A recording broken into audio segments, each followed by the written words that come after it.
नमस्कार, सुविधा चैनल में आप सभी का हार्दिक स्वागत है। पिछली क्लास में हमने राजस्थान के नामकरण से संबंधित बात की थी। आज की क्लास में हम बात करेंगे भौतिक प्रदेश। तो राजस्थान जो है एक बहुत ही विशाल राज्य है और यहाँ पर भौगोलिक विषमताओं का होना सामान्य है, क्योंकि यहाँ पर आप देखें कि अनेक भौगोलिक उच्चावच जैसे कि पर्वत, कुछ क्षेत्र ऐसे हैं, कुछ पठारी क्षेत्र हैं, कहीं मैदानी तो कहीं मरुस्थलीय क्षेत्र जो हैं वो पाए जाते हैं। और उसी के आधार पर राजस्थान को मुख्य रूप से 4 भौतिक प्रदेशों में बांटा गया है। तो शुरू करते हैं हम राजस्थान का भौगोलिक प्रदेश की अगर हम बात करें तो स्थल मंडल पर स्थित भौगोलिक उच्चावच जैसे पर्वत, पठार, मैदान या मरुस्थल आदि का किसी क्षेत्र विशेष के संदर्भ में अध्ययन करना और वहाँ की जलवायु, मिट्टी, वनस्पति आदि की एकरूपता भौतिक प्रदेश कहलाती है।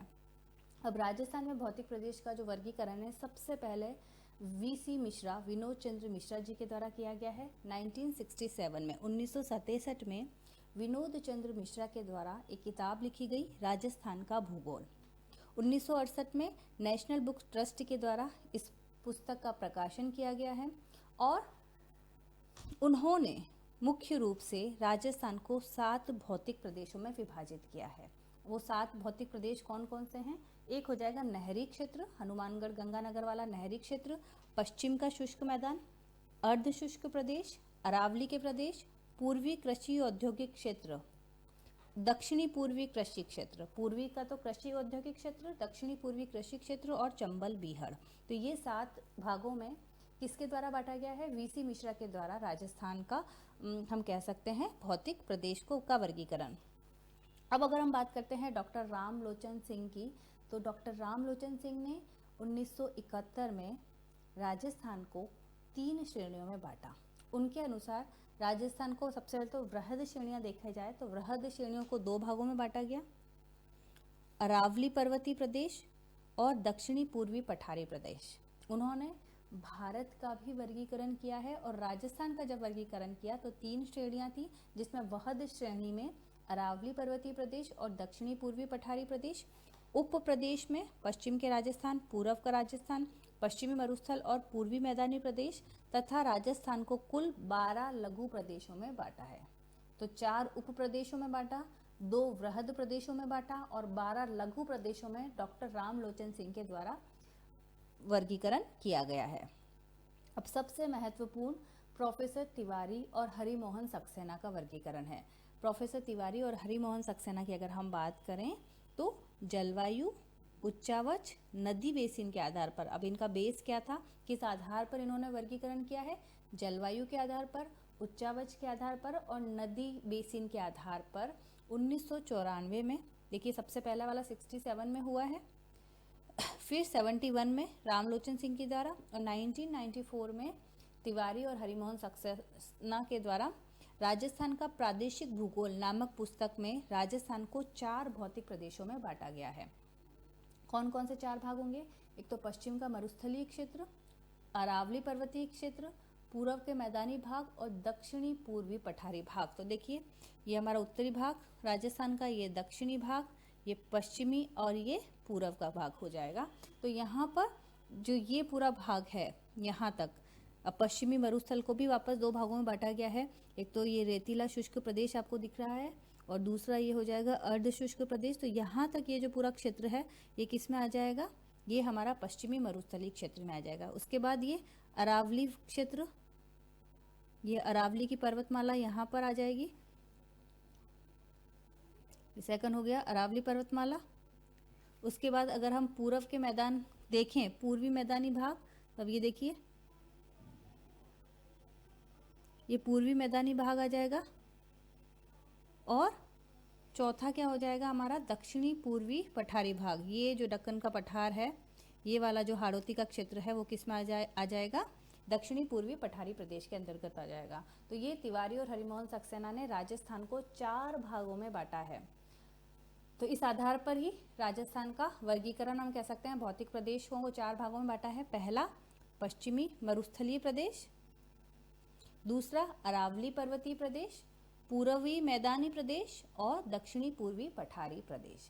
अब पश्चिमी मरुस्थलीय प्रदेश की उत्पत्ति कैसे हुई है तो ध्यान रखें, सबसे लेट इसका फॉर्मेशन हुआ है किसके रूप में हुई है? तो तैथिस सागर के अवशेष के रूप में हुई है। यानी ये जो मरुस्थलीय क्षेत्र था, एक समय में ये तैथिस सागर का भाग था।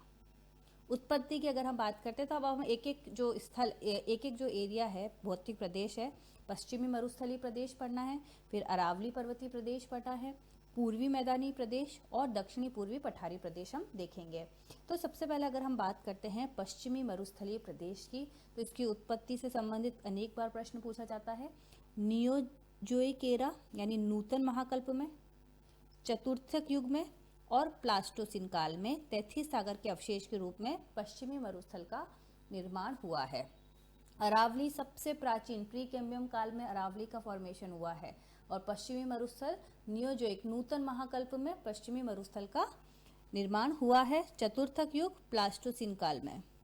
अब ऐसा माना जाता है कि हमारी जो पृथ्वी थी वो पूरा जो स्थल मंडल है उसे पेंजिया कहा गया और ये जो पेंजिया था एक पैंथालासा यानी एक जल मंडल के अंदर एक टुकड़े के रूप में एक साथ व्यवस्थित था। अब महाद्वीपीय विस्थापन सिद्धांत जो कि अल्फ्रेड वेगनर के द्वारा दिया गया 1912 में, उसके अनुसार क्या हुआ कि गुरुत्वाकर्षण बल अधिक लगने के कारण जो ये स्थल मंडल था या फिर महाद्वीपीय विस्थापन के सिद्धांत के कारण ये जो हमारा स्थल मंडल था ये दो भागों में टूट गया। मुख्य रूप से कुछ भाग जो था इसका ऊपर की साइड गया, उत्तरी पेंजिया कहलाया, और उत्तरी पेंजिया को ही अंगारा लैंड, लॉरेंशिया कहा। जो नीचे दक्षिण की ओर गया उसे कहा गया गोंडवाना लैंड।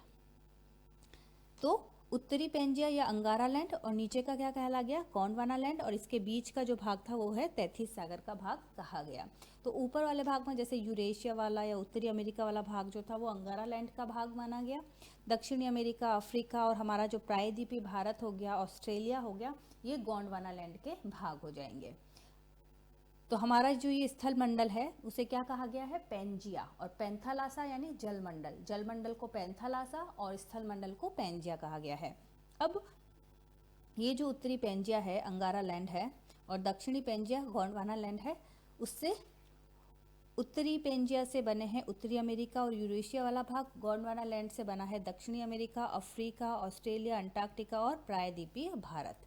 जलमंडल की अगर हम बात करें पैंथालासा, तो तैथिस सागर के अवशेष के रूप में महासागर भी हैं और मरुस्थल भी। तो हमारा जो पश्चिमी क्षेत्र है राजस्थान का, थार के मरुस्थल वाला क्षेत्र, वो तैथिस सागर के ही अवशेष के रूप में है। अब कैसे पता करें कि ये जो थार का मरुस्थल है वो तैथिस सागर का अवशेष है? उसके लिए अगर हम देखें तो देखिए क्या क्या प्रमाण मिलते हैं कि हमारा जो ये राजस्थान का थार का मरुस्थल है वो किसका अवशेष है? तैथिस सागर का अवशेष है। खारी पानी की झीलें यहाँ से मिली हैं, माइकोशिष्ट चट्टानें, कैल्शियम प्लस पोटेशियम और मैग्नीशियम से बनी हुई लवणी चट्टानें जो कि जल में घुलकर पानी को खारा बना देती हैं। तो ये कहीं ना कहीं हमें बताती हैं कि एक टाइम में यहाँ पर कुछ खारी पानी की झीलें रही होंगी। मछली के अवशेष मिले हैं, कहाँ से? जैसलमेर के कुलधरा में मछली के अवशेष मिले हैं। पश्चिमी राजस्थान में अवसादी चट्टानों में जीवाश्म खनिज, कोयला, पेट्रोलियम, प्राकृतिक गैस, चूना पत्थर के भी भंडार मिले हैं। तो ये सभी चीज़ें हमें बताती हैं कि प्राचीन काल में ये जो थार के मरुस्थल था वो तैथिस सागर का भाग था। और ये थार का मरुस्थल हमारा जो उत्तरी अफ्रीका का ग्रेट पैलियो आर्कटिक जो मरुस्थल है उसी का पूर्वी भाग है। ओके, तो उत्तरी अफ्रीका का जो ग्रेट पैलियो आर्कटिक है, या फिर अरब में जो कबीर मरुस्थल है, या पाकिस्तान में जो चैलिस्तान है, और हमारा जो राजस्थान और थोड़ा सा गुजरात और पंजाब में जो थार का मरुस्थल वाला भाग है, ये सभी ग्रेट पैलियो आर्कटिक अफ्रीका मरुस्थल के ही भाग हैं। थार के मरुस्थल की अगर हम बात करते हैं तो थार का मरुस्थल क्षेत्रफल की दृष्टि से विश्व में 17वां सबसे बड़ा मरुस्थल है। क्षेत्रफल की दृष्टि से 17वें नंबर पर सबसे बड़ा मरुस्थल है। जनसंख्या और जैव विविधता के कारण देखा जाए तो ये विश्व का सबसे बड़ा मरुस्थल है। क्यों? क्योंकि यहाँ पर लगभग सबसे ज़्यादा हम कह सकते हैं कि ये 40% एरिया जो है वो जनसंख्या जो है यहाँ पर निवास करती है। थार के मरुस्थल को और क्या कहते हैं? विश्व का शक्ति ग्रह। विश्व का शक्ति ग्रह क्यों कहा जाता है? हमने ऊपर ही पढ़ा कि यहाँ पे पेट्रोलियम, कोयला या जो ऊर्जा के संसाधन हैं उनकी प्रधानता होने के कारण हमारे थार के मरुस्थल को क्या कहा जाता है? विश्व का शक्ति ग्रह कहा जाता है। अब भारत में थार का मरुस्थल का विस्तार कहाँ कहाँ तक है? तो ध्यान रखें, 4 राज्यों में राजस्थान, गुजरात, पंजाब और हरियाणा में थार का मरुस्थल का विस्तार है। थार का मरुस्थल की अगर हम लोकेशन देखते हैं तो ये अगर हमारा भारत है तो भारत के उत्तरी पश्चिमी दिशा में थार का मरुस्थल प्रेजेंट है। भारत के कितने राज्यों में फैला हुआ है थार का मरुस्थल? 4 राज्यों में फैला हुआ है। राजस्थान में थार के मरुस्थल का विस्तार भारत के कुल मरुस्थल का 58.68% है। ओके, भारत के कुल मरुस्थल का 58.68 जो है वो राजस्थान के थार के मरुस्थल का विस्तार है। थार के मरुस्थल की भारत में क्या विशेषताएं हैं? तो देखिए, ये वास्तविकता में उत्तर के विशाल मैदान के ही भाग हैं। हमारा पूर्वी भाग ले लें या फिर पश्चिम का थार का भाग ले लें, ये दोनों ही उत्तर के विशाल मैदान के ही भाग हैं। भारत में निम्न वायु दाब का केंद्र है और ये मानसून को आकर्षित करने के लिए बहुत ज़रूरी है। जून माह में मध्य भारत में तापमान अधिक और वायुदाब कम होगा। सबसे कम वायुदाब कहाँ होता है? थार के मरुस्थल के कारण, और इसी कारण थार के मरुस्थल का जो तापमान है वो अधिक होता है। तो वायुदाब जितना कम होगा तापमान उतना ही अधिक होगा। इसी के अलावा एक और बात अगर हम देखें कि जो मरुस्थलीय क्षेत्र है वहाँ पर एक गैस रेडॉन गैस, इसका उत्सर्जन होता रहता है और इसके उत्सर्जन होने के कारण भी कई बार वायुदाब बहुत कम हो जाता है और यही कारण है कि ये जो क्षेत्र है यहाँ पर निम्न वायुदाब का केंद्र बनता है। आप सभी को पता होगा कि जो पवन की दिशा होती है वो हमेशा क्या होती है? उच्च वायुदाब से हमेशा निम्न वायुदाब की ओर होती है, जो कि गर्मियों में आर्द्रता युक्त पवनें जो हैं वो किस ओर से किस ओर चलेंगी? हमेशा उच्च वायुदाब से निम्न वायुदाब की ओर चलती हैं। तो थार का मरुस्थल राजस्थान के कुल क्षेत्रफल का 61.11% है। ठीक है, जो पूरा राजस्थान का जो क्षेत्रफल है उसका 61.11% क्या है? थार का मरुस्थल है। पश्चिमी मरुस्थलीय प्रदेश क्षेत्रफल की दृष्टि से राजस्थान का सबसे बड़ा भौतिक प्रदेश है। तो हमने अभी बात की कि यहाँ पर जनसंख्या, देखिए यहाँ पर बहुत ज़्यादा बायोडाइवर्सिटी है, जैव विविधता सर्वाधिक है, इसीलिए पहले नंबर पर है। जैव विविधता के आधार पर ऐसा मरुस्थल जहाँ पर इतने विविधताएं हैं, जैव विविधता हैं, लोग रह पा रहे हैं, ये राजस्थान के क्षेत्रफल का कितना प्रतिशत भाग है? 61.11% है। इसी के अलावा हम अगर बाकियों की भी बात कर लें, टोटल हमने बात की कि राजस्थान के 4 भौतिक प्रदेश हैं, तो पूर्वी मैदानी भाग जो है वो 39%, जबकि क्षेत्रफल जनसंख्या जो है लगभग 39% रहती है और क्षेत्रफल कितना हो जाएगा? लगभग 23%। अरावली पर्वतीय प्रदेश जो हैं वो राजस्थान का 10% लेते हैं और दक्षिणी पूर्वी जो पठारी भाग है वो 11%, जबकि क्षेत्रफल की दृष्टि से देखा जाए, ये तो जनसंख्या के आधार पर क्षेत्रफल अगर देखा जाए तो अरावली पर्वतीय प्रदेश में 9.3% और दक्षिणी पूर्वी पठार में 6.89% का जो क्षेत्रफल है। तो जो सबसे ज़्यादा क्षेत्रफल राजस्थान में घेरा हुआ है वो है पश्चिमी मरुस्थलीय प्रदेश, उसके बाद पूर्वी मैदान, उसके बाद अरावली पर्वतीय प्रदेश और सबसे लास्ट में दक्षिणी पूर्वी पठार। लेकिन उस आधार पर जनसंख्या की अगर बात करें तो सबसे ज़्यादा जनघनत्व कहाँ होगा? जनघनत्व पूर्वी मैदान में। क्यों? क्योंकि 23% क्षेत्रफल में 39% जो जनसंख्या है वो निवास कर रही है। अतः पश्चिमी मरुस्थलीय प्रदेश राजस्थान में जनघनत्व की दृष्टि से राजस्थान का सबसे छोटा प्रदेश है। जनघनत्व की दृष्टि से देखा जाए तो सबसे छोटा प्रदेश है, लेकिन प्रतिशत के आधार पर जिस क्षेत्रफल देखा जाए तो राजस्थान में पश्चिमी मरुस्थलीय क्षेत्र का क्षेत्रफल सर्वाधिक है। न्यूनतम जनघनत्व वाले जिले कौन कौन से हैं? जहाँ पर सबसे कम जनघनत्व है तो जैसलमेर सिर्फ 17, बीकानेर 72, फिर बाड़मेर और चूरू। तो जेबीबा, चूरू, जैसलमेर, बीकानेर, बाड़मेर और चूरू, ये जनघनत्व अगर हम देखें।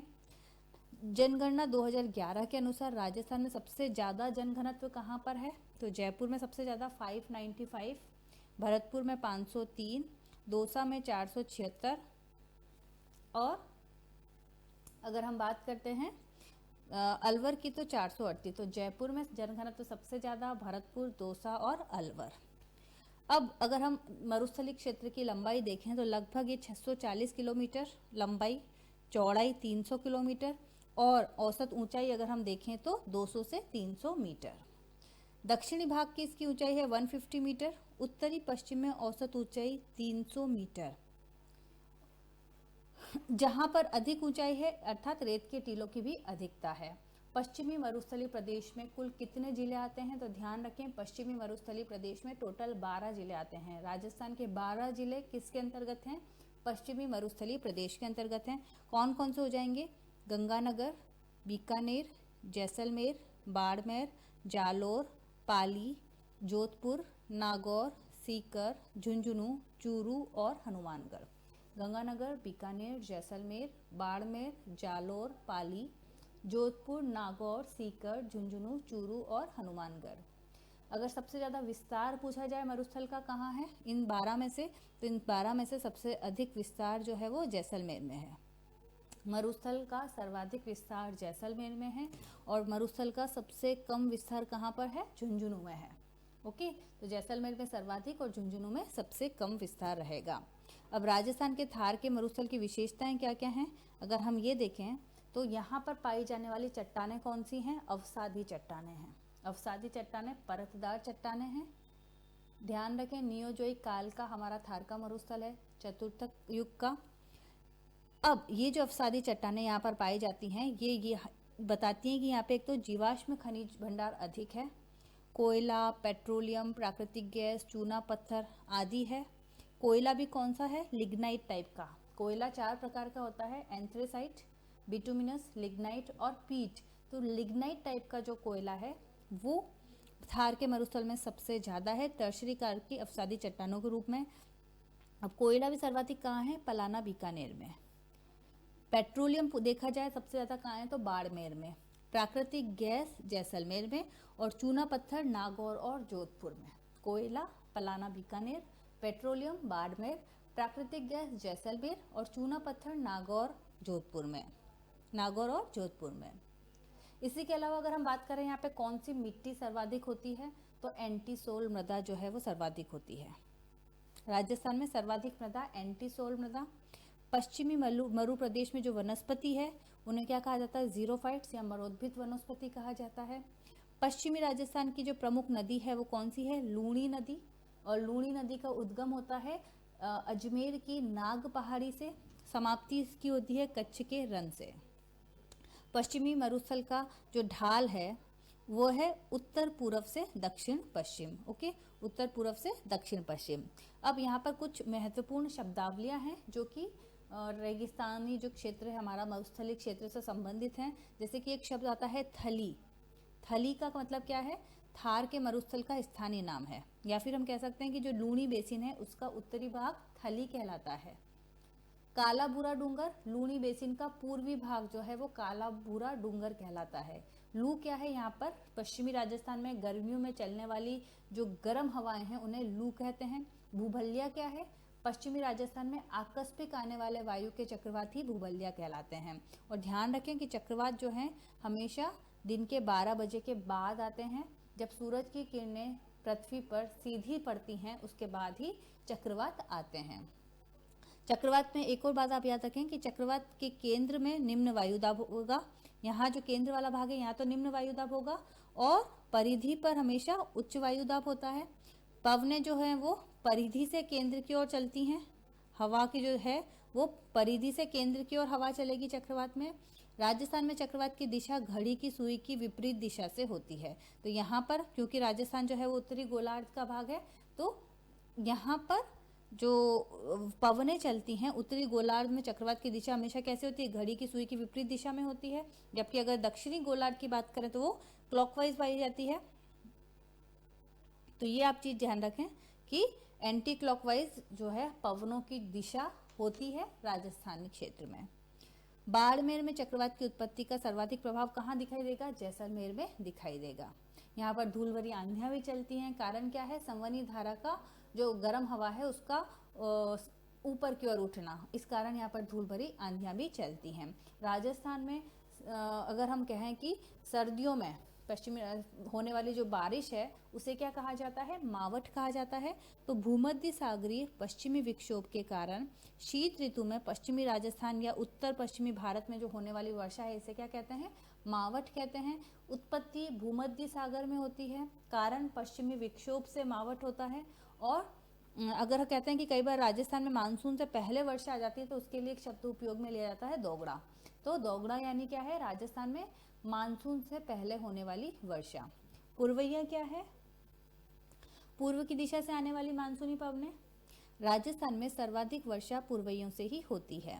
ग्रीष्मकालीन दक्षिणी पश्चिमी मानसून की बंगाल की खाड़ी शाखा से आने वाली मानसून पवनों को भी पूर्वैया कहा जाता है।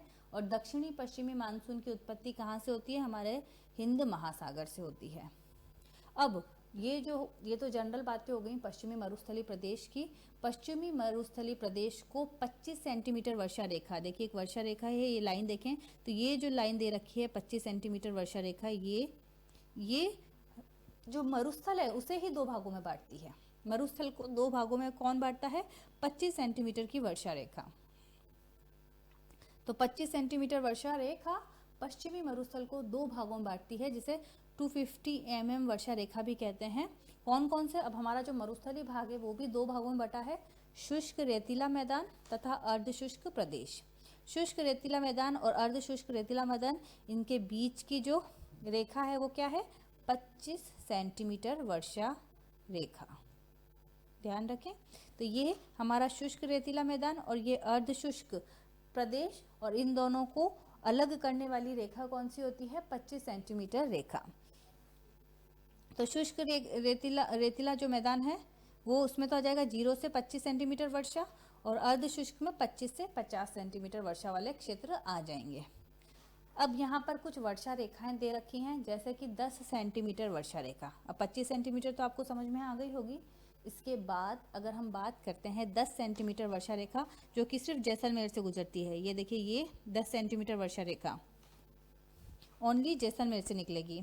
10 सेंटीमीटर वर्षा रेखा पश्चिमी मरुस्थलीय प्रदेश की पश्चिमी सीमा का निर्धारण करती है। ओके, पश्चिमी सीमा का निर्धारण कौन सी रेखा करेगी? 10 सेंटीमीटर रेखा।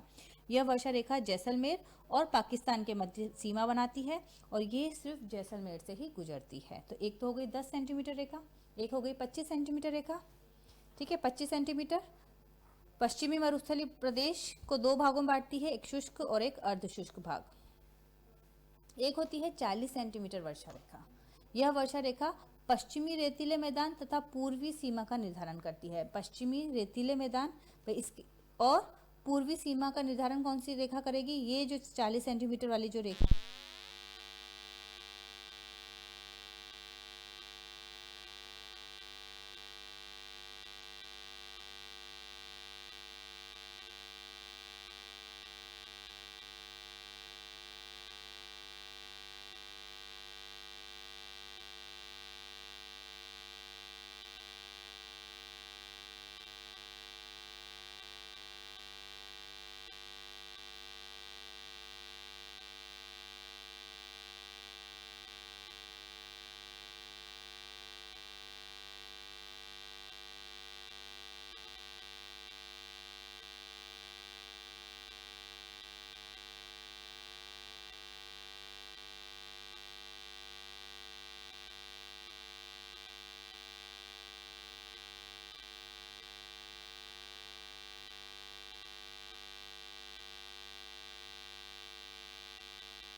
शुष्क रेतीले मैदान का 41.50% बालू का स्तूप मुक्त क्षेत्र बनाता है, और बालू का स्तूप युक्त जो भाग है वो ज़्यादा क्षेत्र बनाता है। यानी जब जो हम कह रहे हैं कि रेगिस्तानी जो इलाका है तो वहाँ पर रेतीले जो मैदान हैं, बालू का स्तूप मुक्त जो कि नहीं है वो भाग है 41.50 भाग, और बालू का स्तूप वाला जो भाग है वो है 58.50 भाग।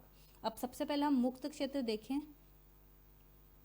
मुक्त क्षेत्र ऐसे क्षेत्र जहाँ पर बालू का स्तूप नहीं होते हैं, मुक्त यानी उनसे मुक्त हैं, बालू का स्तूप से मुक्त क्षेत्र कौन कौन से होते हैं?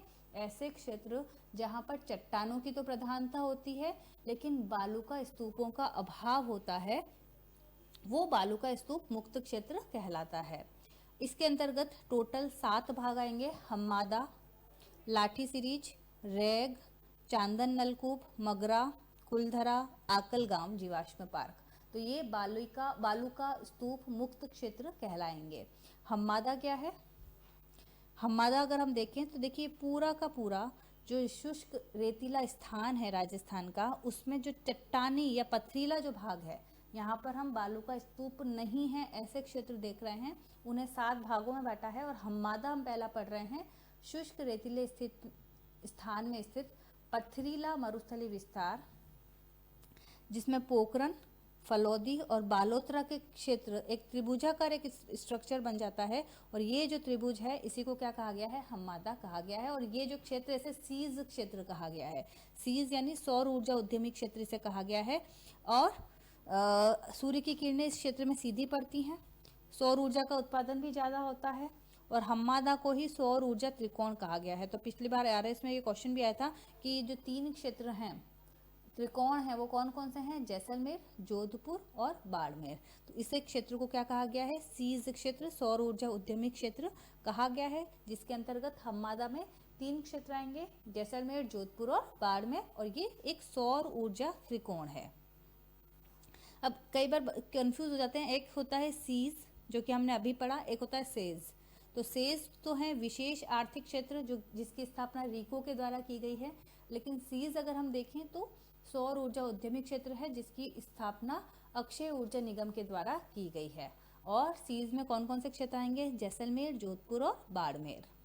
राजस्थान का पहला सोलर पार्क बड़ला फडौदी जोधपुर में, दूसरा नोख पोखरण जैसलमेर में। तो पहला जो सोलर पार्क है वो बड़ला जोधपुर और दूसरा नोख पोखरण में।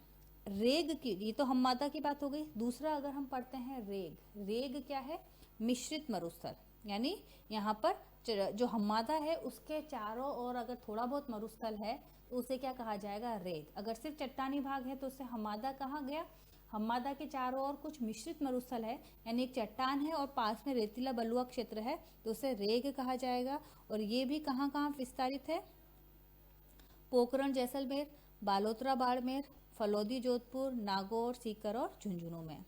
तीसरा अगर हम बात करते हैं मगरा, मगरा यानी अवशिष्ट पहाड़ी क्षेत्र। और ये जो मगरा क्षेत्र है, ये देखिए मगरा शब्द 2 रूप में होता है, एक तो अवशिष्ट पहाड़ी जो कि बालोतरा बाड़मेर और से लेकर पोखरण जैसलमेर के बीच में जो अवशिष्ट पहाड़ियां हैं उनके लिए भी इसका उपयोग किया गया है, प्लस उदयपुर में जो कई उत्तरी पश्चिम में जो पहाड़ियां उनके लिए हम मगरा शब्द का, जनरली पहाड़ी क्षेत्र के लिए मगरा शब्द का उपयोग किया जाता है उदयपुर के आसपास वाले एरिया में, लेकिन यहाँ पर जो मगरा है वो बालोतरा से पोखरण के बीच की जो अवशिष्ट पहाड़ियां हैं उसके लिए किया गया है। ये सभी मुक्त क्षेत्र हैं बालू का स्तूप। फिर है लाठी सीरीज। लाठी सीरीज कहाँ है? वे जैसलमेर में ही 2 क्षेत्र हैं, पोखरण और मोहनगढ़। तो पोखरण से मोहनगढ़ के बीच 64 किलोमीटर एक लंबी भूगर्भीय जल पट्टी है जहाँ पर सेवण घास पाई जाती है। और सेवण घास एक हम कहते हैं कि बहुत ही प्रोटीन युक्त घास होती है। ये जो घास वाला जो क्षेत्र है, तो ये 64 देखिए कहाँ से शुरू हो रहा है? जैसलमेर के पोखरण से। कहाँ खत्म हो रहा है? मोहनगढ़। कुल लंबाई 64 किलोमीटर। तो इस पूरे लंबे क्षेत्र में एक भूगर्भीय जल पट्टी है जिसे क्या कहा गया है? लाठी सीरीज। यानी लाठी सीरीज कहाँ पाई जाती है? जैसलमेर वाले क्षेत्र में।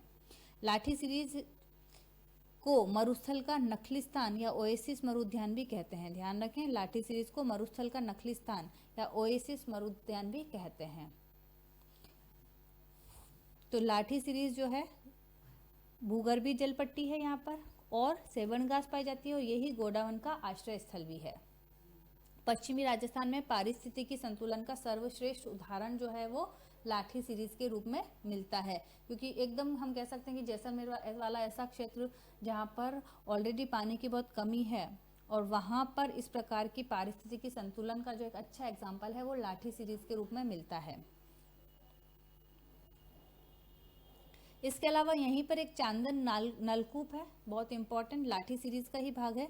जैसलमेर में चांदन नलकूप से आसपास के क्षेत्र में जल आपूर्ति भी होती है। तो ये देखिए भूगर्भीय जलपट्टी जो है 64 किलोमीटर की, वहीं पर बीच में एक है चांदन नलकूप जिसका दूसरा नाम है थार का घड़ा। तो कई बार पूछा जाता है थार का घड़ा क्या है, चांदन नलकूप ही है जो कि जैसलमेर में स्थित है। यह भूगर्भीय जलपट्टी का ही भाग है। चांदन में थार पारकर नस्ल के लिए पशु प्रजनन केंद्र भी स्थित है। इसके बाद हम देखें तो आकलगांव जीवाश्म पार्क, जैसलमेर के राष्ट्रीय मरु उद्यान में आकलगांव नामक एक स्थान है जहां पर जुरासिक काल की प्राकृतिक वनस्पतियों के अवशेष मिले हैं। तो ये भी एक हम कह सकते हैं कि बालू का स्तूप मुक्त क्षेत्र है। जुरासिक कालीन अवशेष जो है कहाँ कहाँ से मिले हैं, तो आकलगांव से मिले हैं, एक राष्ट्रीय मरु उद्यान जैसलमेर से मिले हैं। हमने अभी बात की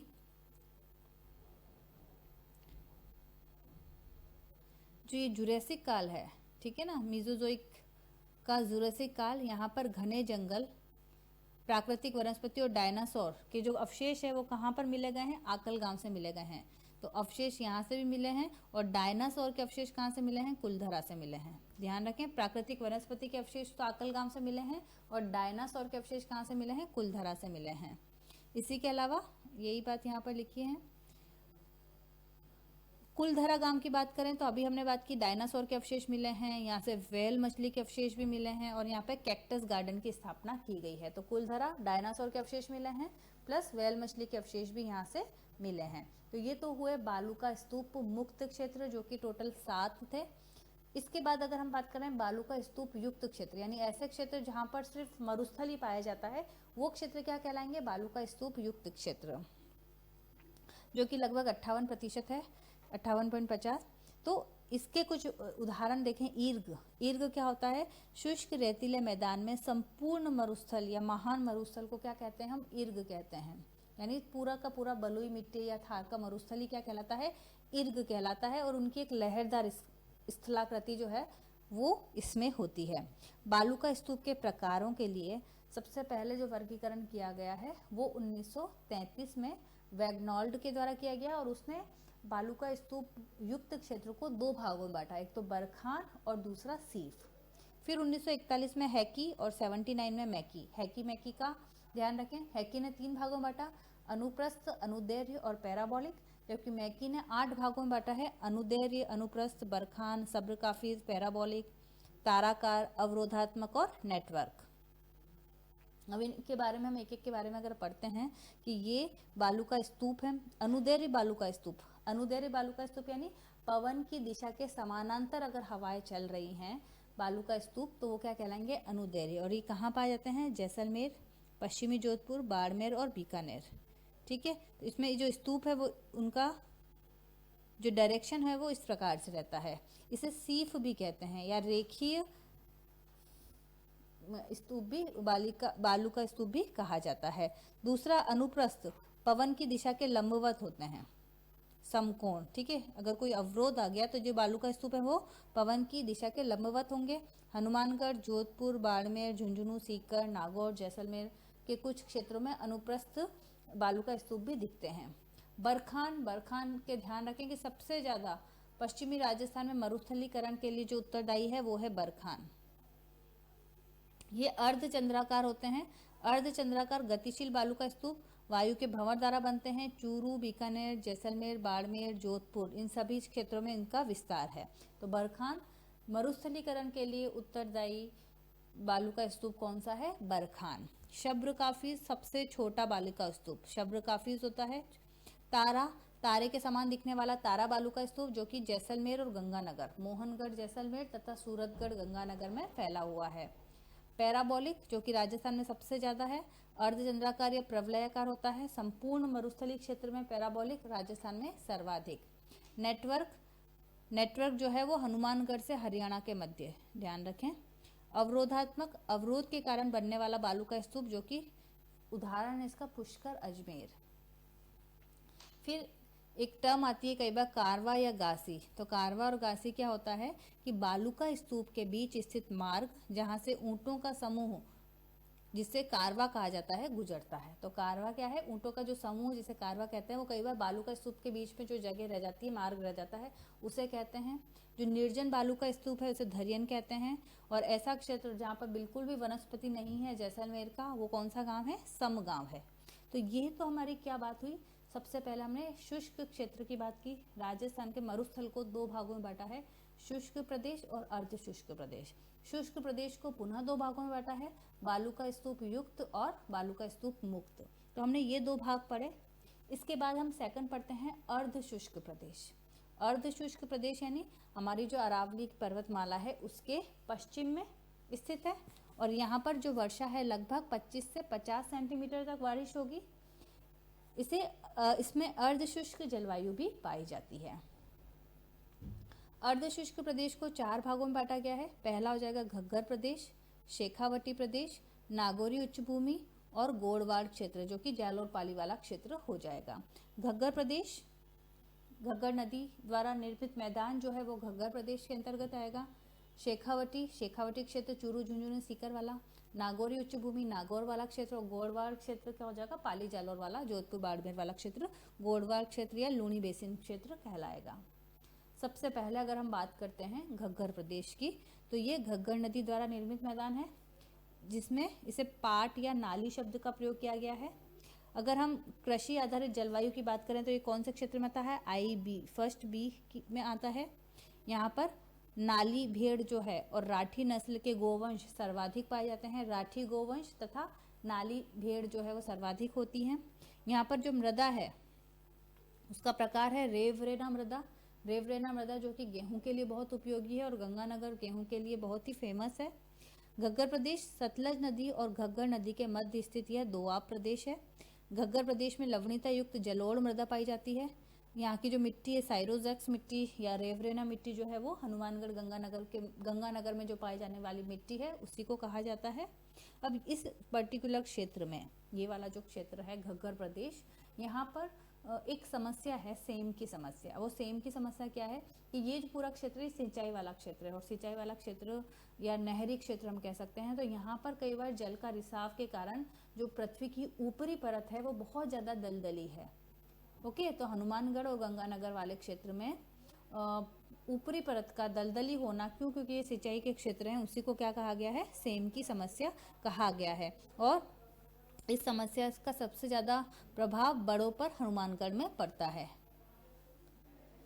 लवणीयता क्षारीयता अधिक हो जाती है सेम की समस्या में, और क्षारीयता अगर ज्यादा है तो जिप्सम, और अम्लीयता के लिए रॉक फॉस्फेट जो है मृदा में मिलाया जाता है। इसके लिए यूकेलिप्टस के या सफेदा नीलगिरी का वृक्षारोपण जो है वो भी किया जाता है। राजस्थान में सेम की समस्या के समाधान के लिए समस्या जो है वो मुख्य रूप से क्यों आई है, एक तो है इंदिरा गांधी नहर परियोजना जो कि इसी क्षेत्र में चलाई जा रही है, और इसके समाधान के लिए नीदरलैंड के सहयोग से भी इंडो डच वृक्षारोपण किया जा रहा है, जिसे वानर सेना कहा गया है।